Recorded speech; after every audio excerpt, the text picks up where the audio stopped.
Hello, and welcome to Noonday Meditation and Contemplative Prayer Power Hour. My name is Martin Cowart. I'm a spiritual teacher and a prosperity and mindset coach for gay, transgender, and bisexual men. And we've been creating this virtual sanctuary here since the beginning of the pandemic. We started this back in March of 2020 as a refuge, as a sanctuary for us to come in and love and support each other and get out of the drama of the crisis. And I'm so glad that we did, because it gave me a place to be loved and supported, and it gave me a place to get through it as well. And I've had such a good time working and getting to know and sharing in this crisis with others in this refuge. And I'm just very excited that I've been able to do that, and we're making some shifts in it. Now, I know that you saw, I have some sad news. My guest today, Brendan Barry, is in the United Kingdom, and he sent me a text a little while ago with one bar saying his internet service was out and there was no way he could connect to join us. So he will be here on Thursday, hopefully, if the internet's back. But that's the joy of live broadcasting. There's nothing we can do. It's out of his control, out of my control. And I'm sad because I was looking, he's a wonderful, beautiful man, and he's a caregiver. He learned during giving care during the COVID that how much the caregivers needed care. And so he's really dedicating so much of his life right now to his journey is taking him into how to care for the caregivers. And it's a very interesting story to tell, and I'll look forward to him telling you that. I think he's going to be here on Thursday, but we're not sure about that, but I think he's going to come back. We're going to replan it. We've rescheduled it for Thursday. So again, I apologize for the pivot here at the last minute, but this is live, and we deal with the world as it comes to us. So there's a reason for everything. I thought what I'd do today is, this month we're celebrating coaches and caregivers, and I'm a coach and caregiver. And I thought since I'm here, I'd just share you with my story of how I became a coach, and what my story is about, of my transformation of being in a place of just struggle and doubt and fear and scarcity and not enough and all of that, to where I am now, doing what I love and making money and having fun and enjoying prosperity. So I thought I would take this time today to just share with you my story of how I became a spiritual teacher and a prosperity and a mindset coach. And so it goes back to my childhood, but I'm not going to take you back to there. Okay. I'm bringing you up there. I'm going to take you back, but I am going to take you back to November of 2016. There I was in a beautiful office on the 44th floor of a high-rise in Manhattan. I was 2 doors down from the managing director. I had a wonderful view of Park Avenue in Manhattan, and I looked pretty successful, because I was what was known as a top producer in a Fortune 100 wealth management firm. But the thing is this, and I was doing pretty well, but when Trump was elected president, I went into so much fear. It terrorized me. Because for me, as a gay man, already struggling to try to fit into this world, when he became the president and we was elected president by people that I know very much who like him, who supported him, I call them bullies. And it just took me back to the fact that what it triggered in me. This is a story I made. I'm not making judgment about anybody. I'm just telling you about the reaction on me. The reaction on me was that the bullies had taken over the world. And that included my father, people who never could love and accept me for being a gay man. And then all of a sudden I found myself really in a very toxic environment, because I was kind of surrounded by a lot of people who really didn't really share my values, didn't share my concerns. As a matter of fact, a lot of people in my firm were kind of excited about the fact that we had elected another Republican as our president to because it'd be good for the market. So I just was terrorized. I was in so much fear that in my imposter syndrome, talk about getting loud. I'd always all my life dealt with imposter syndrome. I don't know if you know what imposter syndrome is, but imposter syndrome is that voice in your head that's always telling you you're a fraud, that you really don't have whatever it takes to be in the position you're in. I mean, here I am in this wonderful office with this great position, with these great clients and doing really well, making money, but I don't deserve it. And if anybody finds out that I'm a fraud, that I'm not good enough, and I'm not worthy to be here, it's just terrifying. So the problem is the more successful we become, quite frankly, the louder that voice can become, and particularly when something like that gets triggered. So I went into so much fear and panic that my business really began to just plummet. I was like a walking ball of fear. No one wanted to work with me. My clients didn't want to work. My old clients didn't want to work. I couldn't attract new clients. People in the office, I didn't want to work with me. I was a mess, basically. I was just a friggin' mess. And my whole business began to just completely fall apart. I mean, I went from being a top producer to not even making enough money to keep my contract. And it really put me into what I will say is the dark night of the soul. I went into a really, really dark place. And I remember one day my AA sponsor said to me, "Martin, you aren't sober." And I said, "What do you mean I'm not sober? I haven't had a drink in a number of years." And she said, "No, it's not about alcohol. It's about money. You are obsessed with money. And that's what's destroying your business. It's your fear around money. It's your obsession with it." And so I had to agree that she was right. She says, "All you ever talk about is," and the more your business goes down, the more obsessed you are with it. And let's look at that. So I agreed with her. I trusted her. She said, "I know what it feels like because I was there once myself." And she was a pretty good coach, and she was making some good money, and she was a good coach. And so she not only was a coach, she was my AA sponsor, but she was a good coach. So she took me through the 12 steps of recovery, the same way that you would take somebody trying to recover from alcohol or drugs. But instead, we were working with my obsession with money. And Lord, did we find some stuff. It's just like when you begin to unpack and look under the hood, I found all kinds of stuff in my history. Some things that happened long before I was born. For example, my great-grandfather killed his brother over money back in 1918 or something like that. And he was one of the wealthiest men in South Georgia. Big old fancy house with columns and all this kind of stuff. And he shot and killed his brother, dead. Supposedly in self-defense. They never went to trial. It was in the paper, and somebody watched it, and they said his brother came at him with some kind of weapon or something, and he shot him, killed him. So that sort of set the stage for our family, and he had like 9 children. And I don't think their lives were ever the same after that. They never really quite enjoyed that big house they built, but they tried.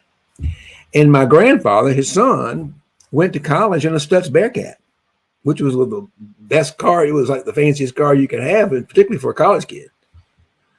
So my grandfather went to the University of Georgia in this great big Stutz Bearcat, and he went to study law and everything. But the thing about my grandfather was he never really made any money. He never felt worthy, and he ended up committing suicide in his late 60s, broke, penniless, not a dime. And then you get to my parents, my mother and father. My father was the grandson of this guy my great-grandfather killed his brother. And he too had inherited all this negative energy around money and fear of money. And because it had just been such a sore subject in their family. And so, and I probably most of my life, my parents argued probably more about money and fought about money more than anything else. And at a very young age, not to mention the fact that I felt like I was different from everybody because I didn't know what gay was. I was a kid, but I knew I was not. I knew I was a sissy probably or something. I wasn't like everybody. I wasn't like normal boys, put it that way.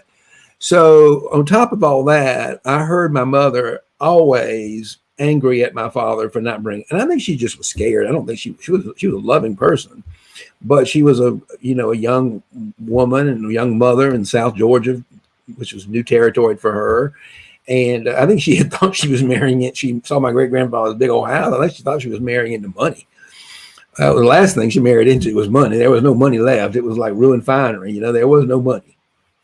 And I think she never let my father forget it. And he never lived up to her standards financially. And they fought about money, and they fought about money, and they fought about money all the time. And I learned at a very young age that the only people who are worthy of love are people who make money. People like doctors and have big houses and all this. I had this notion that that's where value was. That was what important. That's how people were judged by how worthy they were, by how much money they had. And so I spent my life on a road of success so that I would be successful and make a lot of money, and my mother would love me. Basically, I felt like I didn't belong in this world, but it was driven by fear. And that's what all came down to a big halt in 2016. Is that, and I'm grateful for it now, but I'm going to tell you. So there I was, and so after going through those steps, and we realized that basically everything that I was worried about was based on a great big lie. I didn't know what the scarcity mindset was back in those days. I just knew I was scared. As a matter of fact, my spiritual teacher said to me one time, Martin, you're not just afraid of money. Money terrorizes you. And I know it terrorizes a lot of people because when you've got a history of financial trauma, when money was used as a form of reward and punishment, which it was so many of our, I don't care how poor or rich you are, money is used a lot in our culture and our society, not out of meanness, but as a form of reward and punishment. You make good grades, I'll buy you a new car. Whatever. You don't make grades, I'm gonna take your car away. Whatever it is, to get us to do certain things, our families would sometimes, and people would reward us with financial reward. So we created this illusion that money is some form of trinket. If you're a good person, you'll have money, and if you're a bad person, you won't have money. Basically, what it comes down to. So, after going through all that, I remember one day I was sitting on the sofa in one of my darkest moments, really dark moments, and my spiritual teacher asked me. She said, so talk to me about where you are right now. And I was like, well, I'm so angry. I feel like a victim of the world. Here I had worked so hard to earn money and be a good wealth manager and all this kind of stuff. And yet I am lying on the sofa in a pity party, feeling sorry for myself. And I don't know how to get out of here. I don't know how to get out of this. I've done everything I can. And I even had people telling me, Martin, you could go bankrupt in a second because you would qualify. It would be an external solution. It would provide me some relief. But my spiritual teacher is a wise woman, and she's still my spiritual teacher, said to me, Martin, you could declare bankruptcy, but I'm going to suggest something else. You've been a meditator and you've been a contemplative for years. For years. 40, actually. And why don't you apply some contemplative prayer? Why don't you apply the principle of serenity and surrender? Why don't you look at the idea of surrendering the problem? Because you clearly have created the problem. Why don't you surrender it to God? It's like It's like the third step in 12 step. Really, really surrender to God. Just admit you created this problem and you don't know how to solve it, and you're miserable, and you feel bad about yourself, and you don't feel worthy, and you feel shame, but you created this. And the only person that can let it go is you. And you're going to have to practice serenity. But there is a power that loves you. And you know that because you've been praying for years, and it helped you with alcohol and some other things. But now it's time to really apply it to your big one, and that's money, your obsession with money. So with the help of the A, and I sat there for a while, and I did what she told me. I slowed down long enough, and I said, God, I've created this big mess. I've done everything I can think of to try to make money and try to make a difference in the world. And I had a mission. I had all this stuff, but nothing was working. So I just said, I give up. I surrender. I surrendered from my deepest place of agony. And this is going to sound a little bit cheesy, but as soon as I did, as soon as I finally just said, God, I don't know how to solve this mess I've created, the wildest thing happened. This sense of peace and power like descended on me. And it filled me up with so much joy and presence and power. I mean, it was like I could literally, it was like something like a blanket of love just fell over me and held me. And a voice came into my head and said, Martin, none of this stuff that you worry so much about matters. None of it.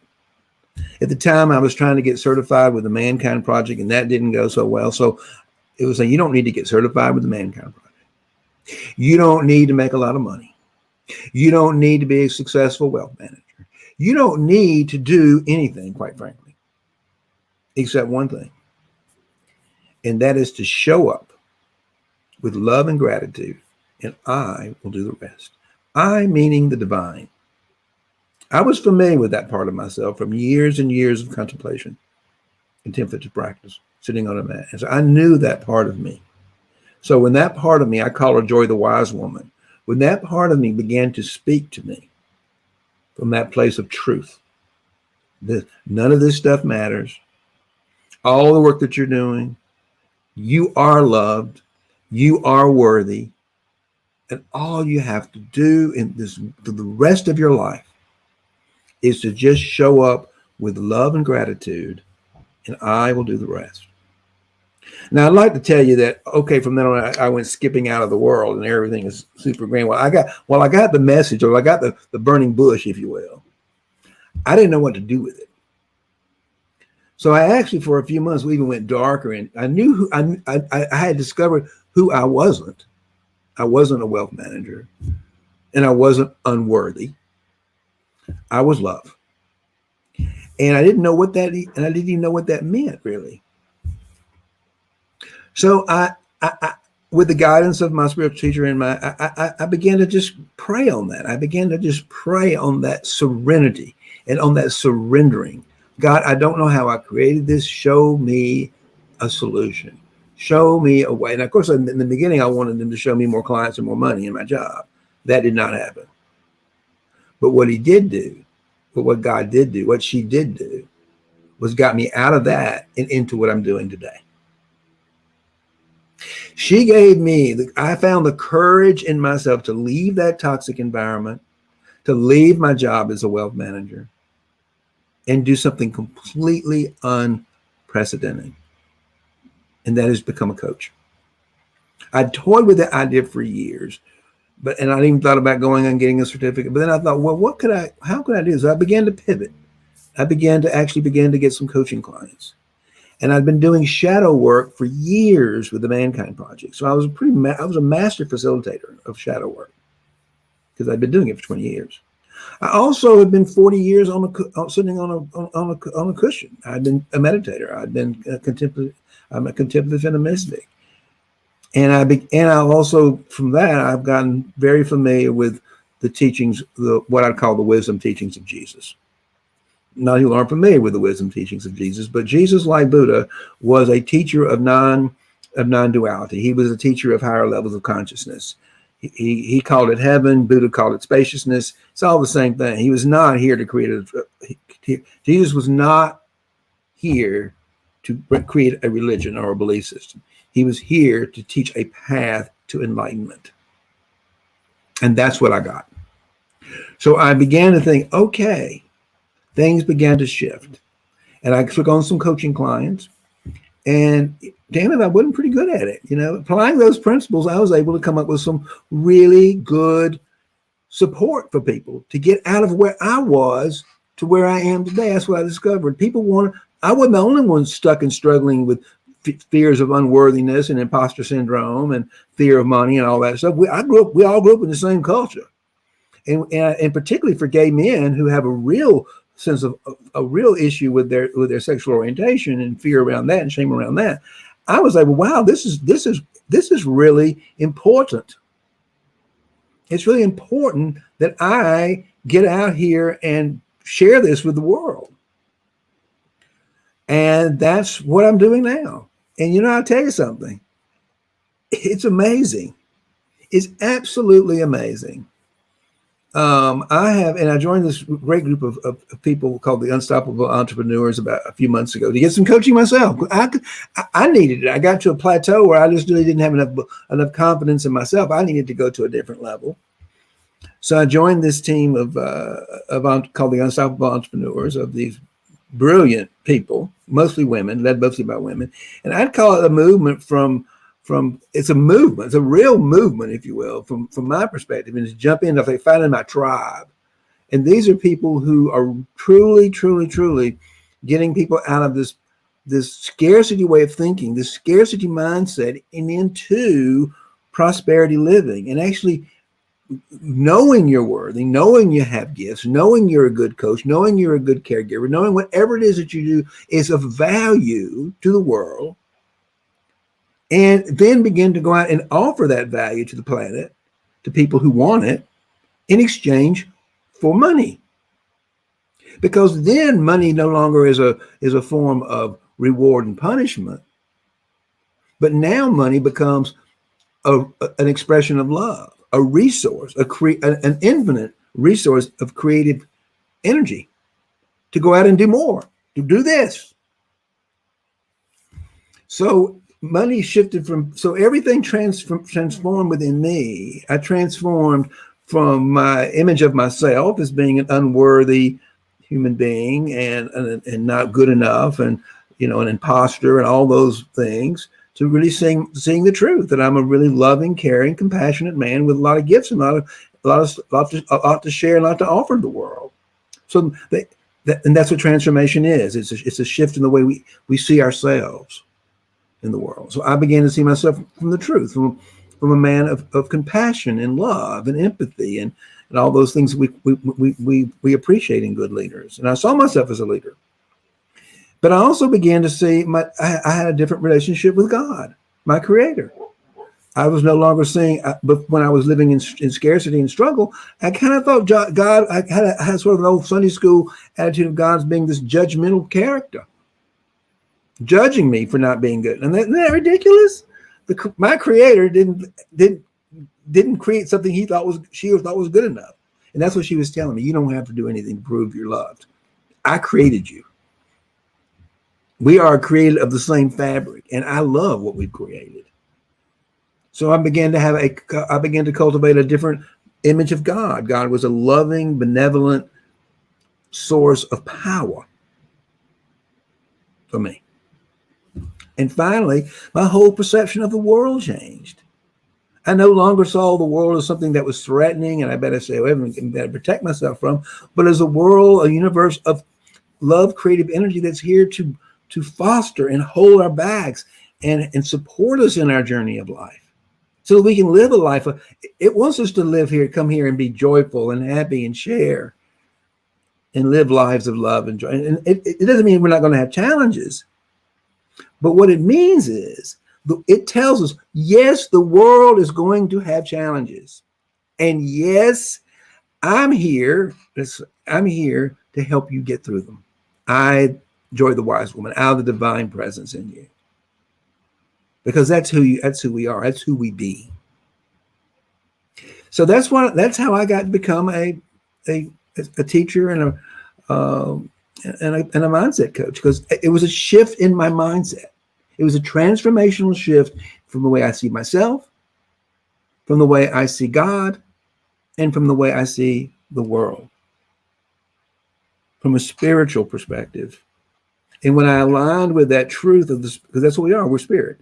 So when I aligned all of that, that's living in flow. That's living in love. That's living in alignment. And it's just a much more fun way to live. Every single day now, I show up. That's my mantra, with love and gratitude, and get out. And my other one is let go. Just let go. My ego is always trying to create an agenda. It needs to do this. It's enjoy saying, let go. I got this. You just get out of the way. I got this. You just show up with love and gratitude in the moment. I got this. And I do that with my coaching clients. I do that with my family. I do that with all sorts of people. Everybody. I do that. It's a moment-to-moment thing. And I find myself often struggling. If I find myself struggling, again, which I do, we all fall back in fear of not being good enough, I have to stop and pray, what we're going to do in a minute, and surrender and get my power back, get back into the truth. That's why I incorporate contemplative prayer as a daily practice to empower ourselves to show up and make a difference in the world. And when we're empowered to make a difference in the world, we're also open to the opportunity of being able to give and receive financial love in the form of money. I'm not terrorized of money anymore. I enjoy money. Money is fun. It doesn't represent how valuable I am. It has nothing to do with that. It just says, if I'm making a lot of money, I'm making a big difference in the world, because people are paying me to help them get what they want in life. And that's very fulfilling. That's very fulfilling. So that's my story of how I became a spiritual teacher and a prosperity mindset coach. And the reason why I work, and I'll finish with this before we meditate. I got some real clarity in the last few months working with the Unstoppable about who I serve. And I serve me. I serve people who are like me. People who are like me a few years ago. People who are like me, gay, transgender, or bisexual men who feel unworthy because of their sexual orientation, who are always trying to prove their worth by getting ahead and making money and being important and whatever all that kind of stuff is. Imposter syndrome, struggling with always trying to prove my worth and being good. And those are the people that I can help. Because those men, I know. And I know there's a lot of you out there. So I went from being just a general coach to actually getting laser focused on the group of the world that I could be the most beneficial to. And I'll one more thing too. I'm a shadow worker. I'm not a therapist, and I've never really been trained as a life coach. I've never taken coach training, but I have gotten 20 years of shadow work facilitation mastery. But it's always been with men. And I came to realize that when I'm trying to do shadow work with women, I don't understand that interior landscape of feminine energy. I understand the feminine energy in men, the divine feminine energy, but I don't understand shadow with women. So I quit because I really disrupted too many relationships there. And I thought there are other people who can help them better than I can. So I think part of maturity as a coach is to realize who you can and who you can't help. And that's why it was like, well, why do you have this group for gay, bi, and transgender men? Because that's the community that I understand.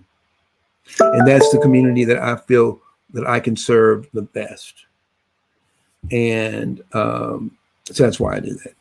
And also, I have another group called a Facebook group called the Financial Mystic Sanctuary, where I can share my wisdom and knowledge and contemplative prayer, and I love doing that too. I don't. It's not. I love women. I love women. I love them. They're part of. I can't imagine. It's nothing to do with that. It's who I can serve and being clear about that.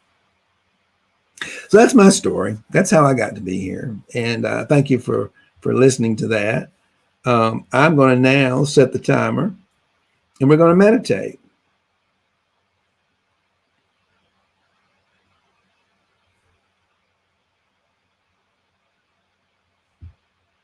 For 20 minutes.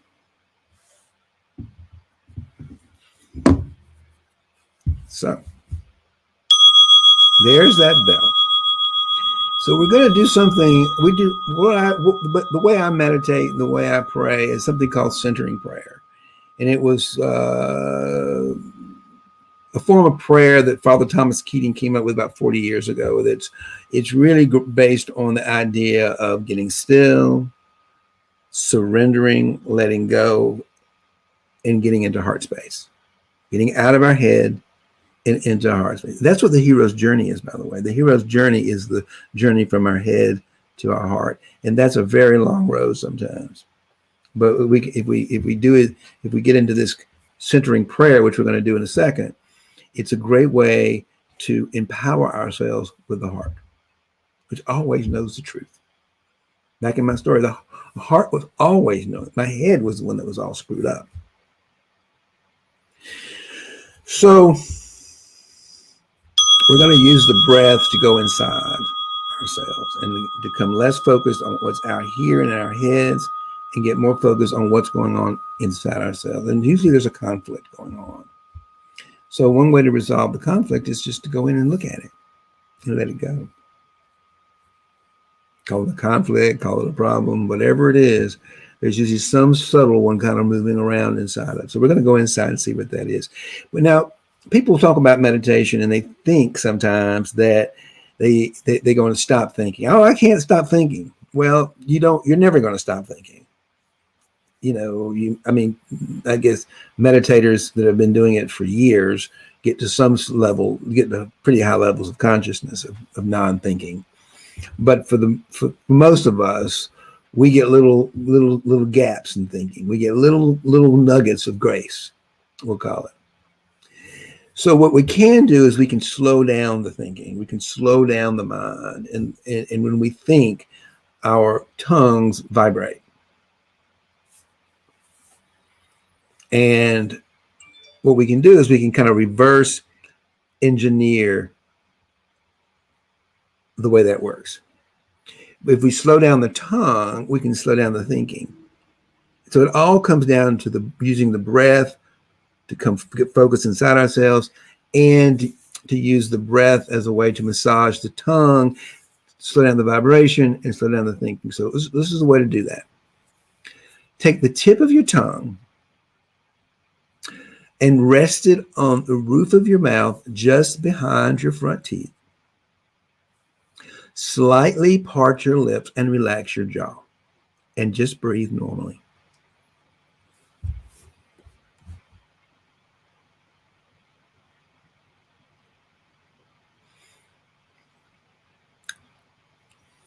And as you're breathing, notice the breath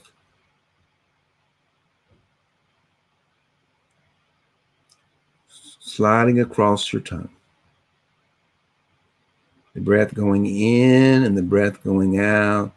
Just allow it to gently massage your tongue, to sort of relax it and slow it down. So begin to just focus on that. The breathing in and the breathing out.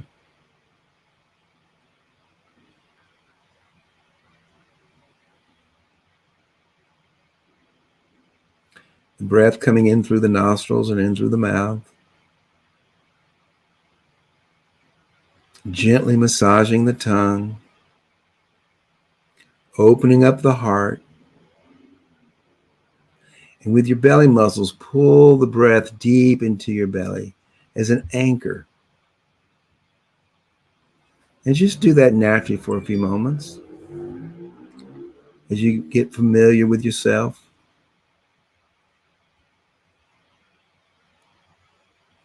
Notice any obstacles. One big obstacle is the mind telling you not to do this, the thinking. And it's not to get into an argument with the mind. It's just to say, okay, let it go. And come back to the breath and the massaging of the tongue.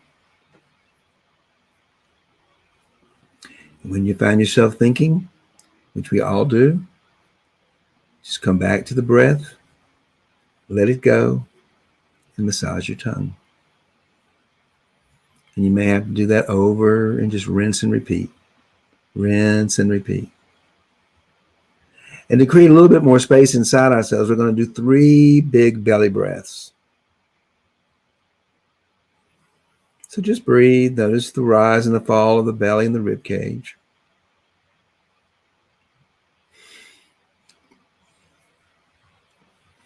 And with a belly breath, we're going to use the muscles in our belly to pull the breath in through the nose and the mouth, down the throat, massage the tongue, open up the heart, and anchor that breath deep, expand the belly, and really, really get space in there and really anchor that breath deep into your belly. You ready? Through the mouth and nose, massage the tongue, hold it, bring it down deeper. Hold it, and let it go. And as you let it go, let every belief, every opinion, every judgment, every story you make up about me, yourself, this world, let it all go. Intentionally surrender it and let it go. And fall back into the breath. Feel the anchor of the breath in your belly. Allow the breath to open up the channel from the top of your head to your butt in the chair. And just breathe and create some space.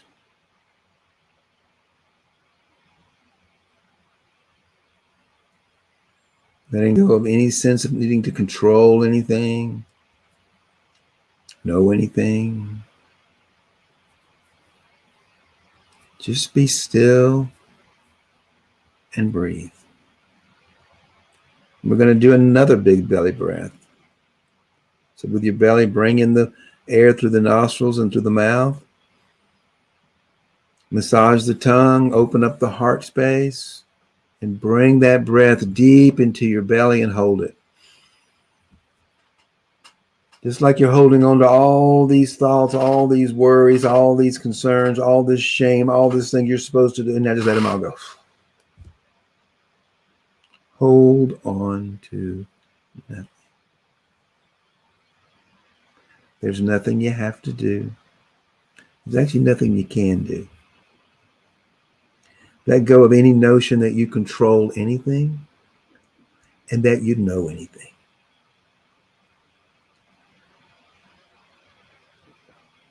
Just let it all go. And come back to the breath. Find that anchor in your belly and pull the breath in through the nose and through the mouth. Massage the tongue. Open up the heart. And pull that breath deep into the belly as a grounding. And we're going to do one more belly breath, and then I'm going to be still. I'm going to be quiet for the rest of the meditation, with the exception of some interval bells that are going to come off and wake us up from our thinking, our sleeping, our worrying, so we can reset. So you ready? With your belly muscles, tongue on the roof of your mouth, relaxed. Pull the breath in through the mouth and through the nose. Feel it going across the tongue, coming down the throat, expanding the heart, and then bringing it deep into the belly, and really expand your belly this time. Taking a little bit more breath. And now hold it. It's a little bit uncomfortable. Holding on to stuff is just uncomfortable, isn't it? So just let it go. Just let it go. And know that I am love.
Oh, there's the sweet sound of that interval bell to wake us up, to bring us out of our thinking, our worrying, our sleeping. And the invitation is just to smile at that brilliant brain of yours and let it go and fall back into that anchor in your belly. Fall back into love. Fall back into spaciousness. Fall back into that wonderful, wonderful cloud of unknowing.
Oh, there's that sweet wake up bell again.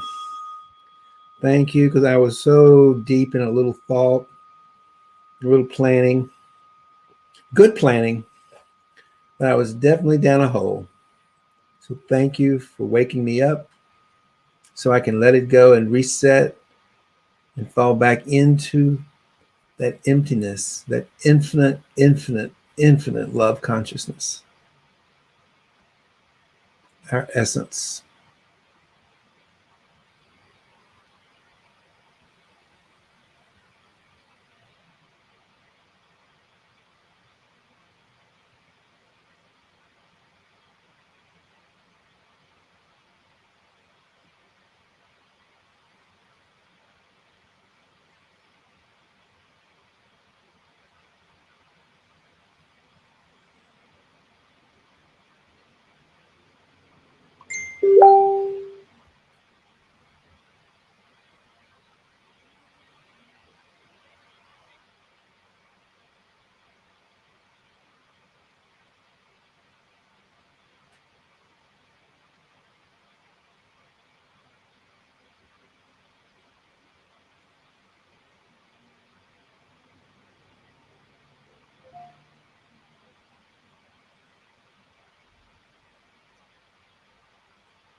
And there's the end of our 20-minute meditation.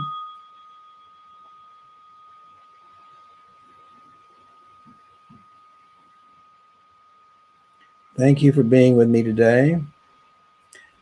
I want to make you aware of a couple of things coming up. I have created a Facebook group for gay, transgender, and bisexual men. It's called the Financial Heart Space for gay, transgender, and bisexual men.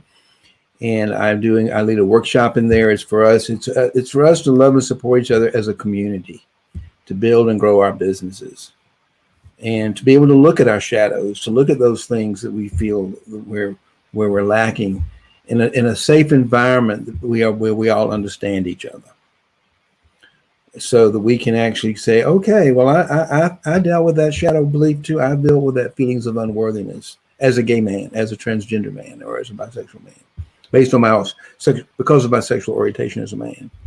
And that's why that's why we've created that group specifically for us to do our work.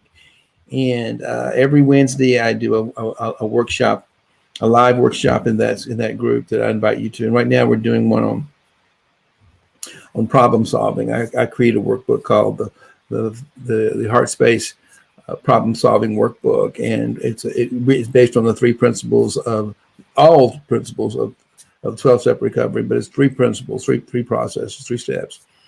And I'm going to be, if you want to, you can join me in there on tomorrow at 1 o'clock, and I'm going to be teaching Bring Your Problem, and join me in that Facebook group at 1 Eastern time, noon Eastern time, and I will teach you how to solve your problem.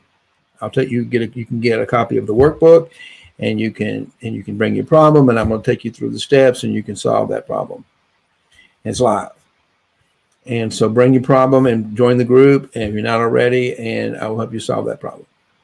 Now, if you're not gay, bi, or transgender man, I have another option for you. I have another Facebook group. It's called the Financial Mystic Sanctuary. And you're welcome to join that group as well. Anybody's welcome to join that group. And I'll do a lot of teaching in that. As a matter of fact, this Saturday, I'm going to be doing a live workshop, the same exact live workshop. So you can bring your problem.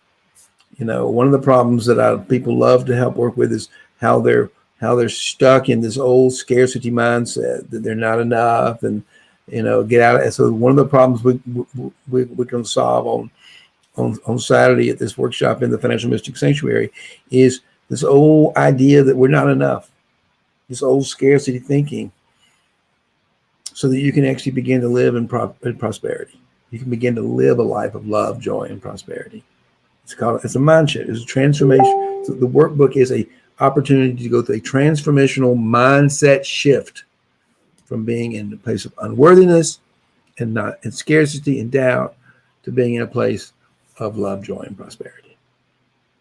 Because that's the problem that we're trying to solve. Most of us are trying to solve. And that's what I'm there for. That's what the workbook's about. So those are two opportunities for you right there, depending on who you are and what you want to do. I'd love to have you see you on the inside. And if you got any comments, please post them. Send me a direct message. And I think Thursday, I won't be here tomorrow because I'll be doing the live workshop in the GBTQ Facebook group at 1. But I believe Thursday, I spoke to my guest, Brandon, who was supposed to be here today, and he's going to, hopefully, if the internet's working, he will be here to share his story with us on Thursday at noon. So, in the meantime, may love and prosperity prevail. Thank you so much for listening.